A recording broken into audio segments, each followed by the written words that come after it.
મહેસાણા જિલ્લામાં ખનીજ માફિયાઓ બેફામ બન્યા હોવાની ઘટના સામે આવી છે અને બેફામ બનેલા ખનીજ માફિયાઓની હરકત પણ મોબાઈલના કેમેરામાં કેદ થઈ છે। મહેસાણા જિલ્લાના ખાણ ખનીજ વિભાગની ટીમે ડમ્પરમાં રેતી ભરીને શિવાલા સર્કલથી બાયપાસ હાઈવે પર ભાગી રહેલા ખનીજ માફિયાના ડમ્પરનો પીછો કરતા ખનીજ માફિયાએ ખનીજ વિભાગની ટીમને રોકવા હાઈવે પર રેતી ઢોળવાનું શરૂ કર્યું। આમ ખનીજ વિભાગની ટીમને રોકવાના પ્રયાસ બાદ પણ રેતી ભરેલા બે ડમ્પર નુગર બાયપાસ સર્કલ પાસે ખનીજ વિભાગના હાથે ઝડપાઈ ગયા।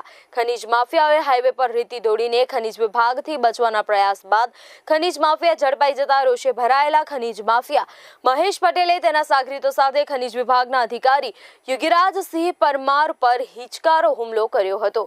મોડી રાત્રે ખનીજ માફિયાઓ સાથે ખાણ ખનીજ વિભાગની ચોર પોલીસની રમતમાં ખનીજ અધિકારી ઘાયલ થયા અને યુગીરાજસિંહ પરમારને સારવાર અર્થે મહેસાણા સિવિલમાં ખસેડવામાં આવ્યા હતા। મહેસાણા તાલુકા પોલીસે ઘાયલ અધિકારીનું નિવેદન લઈ વધુ કાર્યવાહી હાથ ધરી છે। રાત્રિ દરમિયાન અમે ચેકિંગમાં હતા તે દરમિયાન મારા રોયલ્ટી ઇન્સ્પેક્ટર શ્રી યોગીરાજ પરમાર જ્યારે એક ડમ્પરનો પીછો કરીને પકડીને લાવેલા, ત્યારબાદ એમાં સારી રીતે ખનીજ ભરેલું હતું।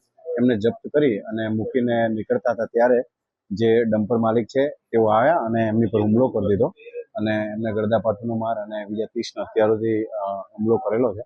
એમને અમે સિવિલ હોસ્પિટલ મહેસાણામાં દાખલ કરેલા। શિવાલા સર્કલથી આપણે પકડેલું હતું અને એને મારુતિ પ્લાન્ટ જે છે નુગર ચોકડી ત્યાં આગળ મૂકેલું હતું અને નુગર ચોકડીની આસપાસ એ રીતે હુમલો કર્યો।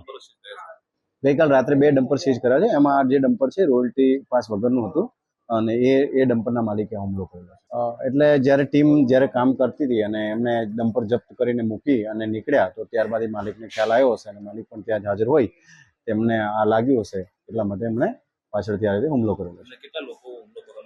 હુમલો કરવામાં અત્યારે તો જે 3 લોકો હતા એમાં એક વ્યક્તિ જે છે અને બાકીના એની સાથે 2-3 બીજા સાગરીતો હશે।